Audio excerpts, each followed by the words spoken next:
Muito bem, pessoal, a partir deste vídeo vamos estudar a lei orgânica aqui do município de Três Passos. Lei orgânica é a principal lei do município, é a lei que trata do funcionamento da prefeitura e da Câmara de Vereadores. O assunto que nós vamos estudar vai ser bastante interessante depois para quando vocês forem assumir o cargo, mas é essencial que a gente já estude agora porque também é cobrado na prova do concurso, né? Vocês têm que estudar a lei orgânica.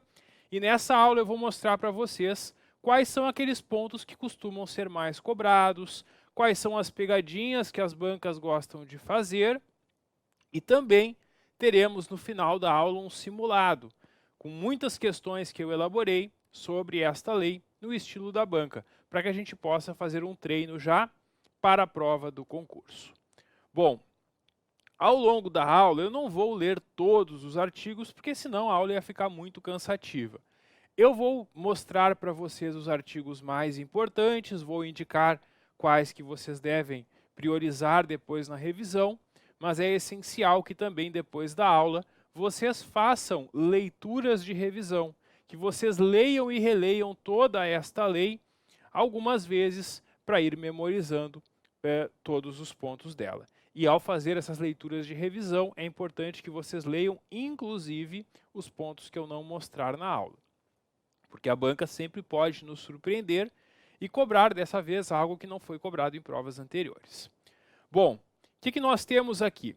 A lei orgânica começa com princípios fundamentais apresentando o município, que como a gente sabe, o município de Três Passos faz parte do Brasil e também do Rio Grande do Sul. Mas, mesmo sendo parte do Brasil e do Rio Grande do Sul, o município de Três Passos não é governado pelo governo federal nem pelo governo estadual. Quem governa o município é ele próprio, porque ele tem autonomia. Então, o povo vai às urnas eleger os seus vereadores, prefeito e vice, e o prefeito e vice vão administrar o município. E isso é uma expressão da autonomia do município. A gente pode dizer que o município é autônomo por esse motivo. Então, o município de Três Passos tem a sua própria lei orgânica, esta que nós vamos estudar agora, outras leis que ele adotar, as demais leis municipais, e vai sempre, é claro, respeitar os princípios da Constituição Federal e Estadual. Para fins de prova, esse artigo 1º não costuma ser cobrado em prova, mas uma coisa que a banca pode fazer é afirmar que o município é autônomo, e se ela afirmar isso, está correto. Bom, quanto à organização do município, o artigo 2º apresenta os dois poderes do município, que são independentes e harmônicos entre si. São eles o legislativo, que é a Câmara Municipal de Vereadores, e o executivo, que é a prefeitura. Esses são os dois poderes do município. Atenção, cuidado, te liga aqui. O município não tem poder judiciário próprio. E uma pegadinha que a banca faz em prova é afirmar que o município tem 3 poderes, legislativo, executivo e judiciário. Se a banca afirmar isso na tua prova, está errado, porque municípios só têm 2 poderes, o legislativo e o executivo. Quem possui 3 poderes é o Estado e a União. Porque o Estado e a União mantêm também poder judiciário. Os fóruns de justiça que são espalhados por todo o Estado não são dos municípios. Eles são da Justiça Estadual e, em alguns casos, da Justiça Federal. Não existe justiça municipal. Então a banca pode perguntar em prova, né, quais são os poderes do município, lembra que são somente esses 2. Numa questão sobre a Constituição Federal, lá na prova sobre a Constituição Federal, a banca pode exigir os 3 poderes, porque o Estado e a União possuem 3 poderes. Agora, uma questão sobre o município, são somente esses 2 poderes. Símbolos do município são a bandeira, brasão e hino, que representam sua cultura e sua história. Bom, agora vem o artigo 4º, que é um artigo que traz uma grande lista de atribuições do município. As atribuições são aquelas coisas que cabem ao município fazer. E a maioria das coisas que nós vamos ver aqui cabem ao município. Vocês podem perceber que ocupa mais de uma página essa lista de atribuições. A gente tem aqui, pessoal, a gente tem aqui, né, muitas atribuições do município, mais de 20 atribuições que são listadas, né, são 30 atribuições no total. E todas elas são coisas que cabem somente aqui ao município de Três Passos. Depois, quando tu chega no artigo 5º, tu vai encontrar uma outra lista de competências, que são competências comuns do município, da União e do Estado. Qual é a diferença, então, do artigo 4º para o artigo 5º? No artigo 4º, tem 30 atribuições que cabem ao município. Aqui no artigo 5º, tem coisas que cabem ao município junto com o governo federal, que é a União, ou com o governo estadual. E na tua prova, a banca pode misturar, confundir as competências que são só do município com essas que são as competências em comum. E aí, a forma mais fácil de acertar uma questão desse tipo é memorizar primeiro as competências comuns, porque é uma lista menor, são 9 competências. E aí depois que tu entende quais são as comuns, tu sabe que todas as outras são do município. Então eu sugiro que vocês estudem primeiro o artigo 5º, depois o artigo 4º. Aqui na competência comum, a gente vai encontrar que cabem a todos os 3, município, Estado e União, zelar pela guarda, pelo respeito da Constituição, das leis e das instituições democráticas e conservar o patrimônio público. Todos vão atuar também pela saúde, higiene e segurança pública. Proteção de documentos, obras e outros bens de valor histórico, artístico e cultural. Monumentos e paisagens naturais notáveis. Proporcionar meios de acesso à cultura, educação e ciência. Preservação de florestas, flora e fauna. Proteção ambiental e combate à poluição. Fomento e incentivo à produção agropecuária e organizar o abastecimento alimentar. Promover programas de construção de moradias e melhorias das condições habitacionais e também de saneamento básico. E combater causas de pobreza e fatores de marginalização. Aqui são áreas, então, que todos vão atuar. Não são competências apenas do município. O artigo 4º, que eu vou deixar para vocês fazerem a leitura, apresenta 30 competências que são apenas do município.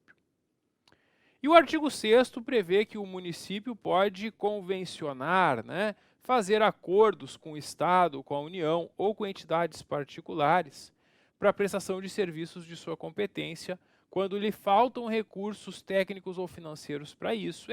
Às vezes o município pode estar numa situação complicada nas contas públicas, tem uma calamidade, uma situação urgente que não dá para esperar, e aí o município pede uma ajuda para o governo federal ou para o governo estadual e faz uma parceria. É possível que o município faça isso. O artigo 7º apresenta algumas coisas que são proibidas ao município e a banca adora perguntar quais são elas em prova.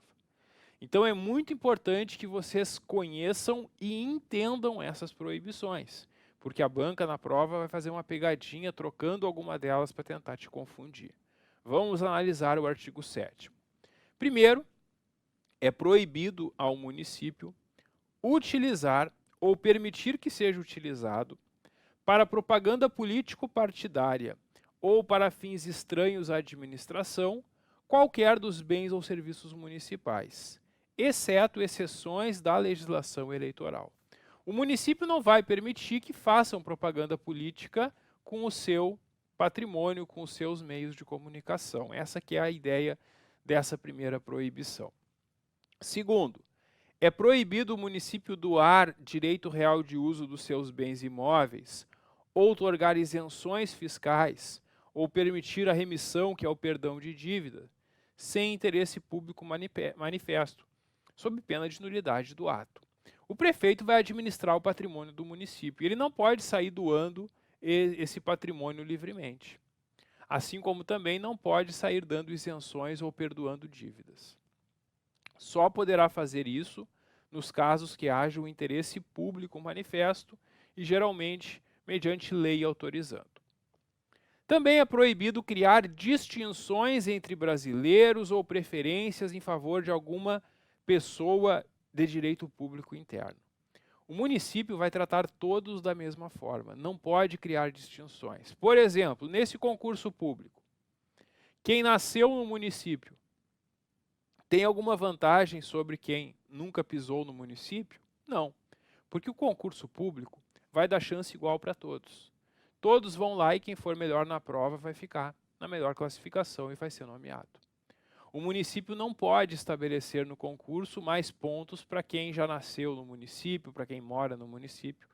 Nada disso é permitido. Então não pode o município criar essas distinções entre brasileiros ou preferências em favor de alguma pessoa de direito público. Também é proibido ao município recusar fé aos documentos públicos. Os documentos públicos gozam de fé pública, o município não pode recusar um documento público.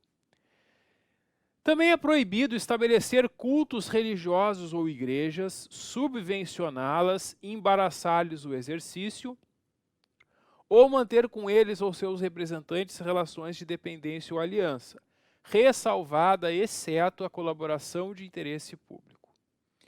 Eu gosto de brincar aqui que o município não se mete com religião, porque se tu memorizar isso, tu vai memorizar essa regra. O município não se mete, o município não pode se meter com a religião. Primeiro, ele não pode estabelecer, ele não pode criar cultos ou igrejas. Ele não pode colocar dinheiro nos cultos ou igrejas e também não pode embaraçar, atrapalhar o exercício ou manter com eles ou seus representantes relações de dependência ou aliança. Então, não se mete com religião. A única coisa que eles podem fazer, junto com igrejas, seria a colaboração de interesse público. Porque às vezes vai ter uma parceria de uma atividade que a igreja ou que alguma religião faz na área educacional, assistencial e hospitalar, que vai atender a população. E o município vai unir esforços nesse sentido de atender a população, nunca no sentido da religião em si. Também o município não pode estabelecer diferença tributária entre bens de qualquer natureza em razão da procedência ou destino. O tributo é o mesmo para todos, não importa se é alguém de fora do município ou se é alguém daqui. Para todos é o mesmo tributo, não pode estabelecer diferenças. Também não pode instituir ou aumentar tributo sem que a lei estabeleça. Os tributos são impostos, taxas e contribuições. E sempre que a prefeitura quiser criar um tributo novo ou aumentar o valor de algum tributo, tem que ter lei. É proibido aumentar sem lei. Cuidado que aqui a banca pode fazer uma pegadinha, dizendo, por exemplo, na questão, que é proibido ao município instituir ou aumentar o tributo por lei. Por lei não é proibido.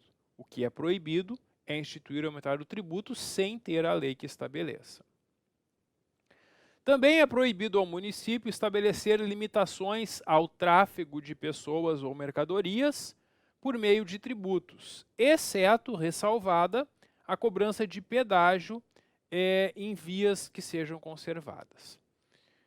Também é proibido ao município instituir imposto sobre o patrimônio, renda ou serviços da União, do Estado ou outros municípios. Essa é a chamada imunidade tributária recíproca, que um ente público não cobra imposto do outro. Então, o município não cobra imposto do Estado, o Estado não cobra imposto do município, da mesma forma, né? Também, o município não pode instituir imposto sobre os templos de qualquer culto, porque os templos não pagam imposto, a igreja não paga IPTU para a prefeitura. Também não pode o município instituir imposto sobre o patrimônio, renda ou serviços dos partidos políticos e instituições de educação ou assistência social que apliquem a renda integralmente aqui no país. E também não pode ter imposto sobre livro, jornal, periódicos e o papel destinado para sua impressão. Também é proibido ao município contrair um empréstimo externo sem a aprovação do Senado. O município não pode pegar um empréstimo no exterior, fora do Brasil, sem o Senado autorizar. E aqui, a banca pode fazer uma pegadinha trocando o Senado pela Câmara dos Deputados, ou pela Câmara Municipal, ou pelo Congresso Nacional. E aí está errado, porque quem autoriza é o Senado. E para memorizar, tu pode lembrar o seguinte: o município só pode pegar empréstimo externo se o Senado autorizar. Senado começa com C, né? Então lembra, só pode pegar empréstimo se o Senado autorizar. Também é proibido ao município manter a publicidade de atos, programas, obras, serviços e campanhas de órgãos públicos que não tenham caráter educativo, informativo ou de orientação social. Também é proibido em toda publicidade feita com dinheiro público qualquer forma de promoção pessoal que conste nomes, símbolos ou imagens que alguém esteja querendo, querendo divulgar a sua imagem, já fazer campanha política, né? Não pode nada desse tipo, né? Toda publicidade feita com dinheiro público deve ser utilizada para fins que interessem à comunidade. Não pode fazer a publicidade para atividades que não tenham esse caráter educativo, informativo ou de orientação social. E mesmo quando for uma publicidade educativa, informativa ou de orientação, nela não pode ter promoção pessoal por meio de nomes, símbolos ou imagens. Então é isso que nós temos aqui de mais importante nessas proibições, que tem uma boa chance de ser uma pergunta da prova. O artigo 8º nos traz que o município deve incentivar com prioridade algumas coisas, e a banca pode perguntar também quais são elas. O município vai priorizar desenvolvimento industrial, comercial e agrícola, o ensino fundamental, que deve ser público e gratuito, o meio ambiente, a criação de conselhos comunitários em bairros e distritos como órgãos consultivos, saneamento básico e saúde pública, implantação de associações privadas comunitárias com o objetivo do desenvolvimento agrícola, criação de áreas de lazer e bem-estar social, erradicação do analfabetismo. Erradicar quer dizer acabar, né? Não ter mais pessoas analfabetas, que todos tenham a alfabetização, todos tenham acesso à educação. E também instalação de serviços essenciais do poder público nos distritos. Os conselhos do município são órgãos consultivos e de cooperação do Poder Executivo, que são criados por lei e regulamentado por decreto, em número ilimitado. Podem criar quantos conselhos entenderem necessários. Então vai ter o Conselho Municipal de Saúde, Conselho Municipal de Educação, Conselho Municipal de Meio Ambiente, Conselho Pró-Segurança Pública, e esses conselhos têm como função justamente debater assuntos que interessam à comunidade e servir como uma fonte de consulta para a prefeitura. Porque aí quando a prefeitura vai elaborar políticas nessas áreas, vai ouvir o conselho respectivo da área, né? Essa então que é a ideia dos conselhos. Muito bem, concluímos aqui então o primeiro capítulo dessa parte. E o capítulo 2 trata da administração pública dos bens do município. Quanto aos bens do município, é importante saber que todos os bens municipais devem ser cadastrados. A prefeitura faz isso para garantir que os bens não sejam desviados, que ninguém leve para casa os bens do município, né? Então, eles vão ser cadastrados, vai ter um inventário patrimonial e todo ano, anualmente, é feita uma conferência para ver se todos os bens estão no seu devido lugar. E se tiver faltando um bem, vão cobrar lá do chefe do setor, do responsável, por que o bem não está lá. São considerados bens municipais tudo que pertence ao município. Aí, tem provavelmente aqui um erro, porque eles colocam aqui no artigo 14, ao município é vedado. E depois falam coisas que não são proibições. Provavelmente isso aqui foi um erro de digitação. Está assim na lei que está disponível no site indicado pela prefeitura. Por isso, no material de vocês eu deixei dessa forma. Mas isso não faz sentido, né? Como eu já conheço esse tipo de regra de outras leis orgânicas, eu sei o que o município quer dizer aqui. O município queria falar aqui nesse enunciado sobre a possibilidade do município alienar bens imóveis, ou móveis, né? No inciso 1 estão os imóveis, no inciso 2 estão os móveis. O que é alienar um bem? É se desfazer de um bem. Porque se tem um bem que o município não está utilizando, ele pode vender, ele pode doar, ele pode fazer uma concessão para que alguém utilize. Só que, em regra, o município não pode se desfazer dos bens, a não ser observando as seguintes regras. Primeiro, quando for um bem imóvel, depende de autorização legislativa e concorrência. Não sendo necessária essa concorrência, essa licitação, nos casos listados aqui no inciso 1. E no inciso 2, diz que quando o município for se desfazer de um bem móvel, depende de uma concorrência, uma licitação, que também vai ser dispensada nos casos de doação ou permuta. E quando forem ações, né, a alienação, que é a venda de ações, fará somente em bolsa. Como tem aquele erro lá no site onde está a lei colocada, eu acredito que eles não vão perguntar em prova. Mas se eles perguntarem, saibam que essas são as regras, então, para que o município possa se desfazer de um bem imóvel ou móvel, conforme o caso, sem a licitação. Esses são os casos que é possível, então, fazer esse ato sem licitar. No que se refere aos bens imóveis, o artigo 15 diz que o município, de preferência, antes de vender ou doar um bem imóvel que lhe pertença, ele deve outorgar a concessão de direito real de uso. Isso aqui, pessoal, é como se fosse um aluguel. Porque se tu tem um imóvel que tu não utiliza, o que tu vai fazer com ele? Tu pode vender ou tu pode colocar para alugar, né? E aí, se alguém alugar, alguém vai pagar um valor todo mês para utilizar o teu imóvel, certo? Isso em relação entre particulares. Quando é um bem do município que ele não está utilizando, ele deve, como preferência, fazer essa concessão de direito real de uso, que é como se fosse um aluguel. Só que ele não vai colocar na imobiliária, não, ele vai abrir uma licitação e quem oferecer o melhor valor vai ficar com essa concessão, quer dizer, vai utilizar o imóvel pagando um valor todo mês ao município. Essa é a regra geral. Então, se tem um bem imóvel que o município não está utilizando, de preferência, ele deve fazer essa concessão. No entanto, tem alguns casos que não precisa fazer licitação, que é quando a concessão vai ser feita para uma empresa que é concessionária de algum serviço público, ou para uma entidade educativa, cultural ou assistencial, ou quando houver relevante interesse público devidamente justificado. Tem alguns casos, então, que o município pode direcionar diretamente para uma dessas entidades essa concessão.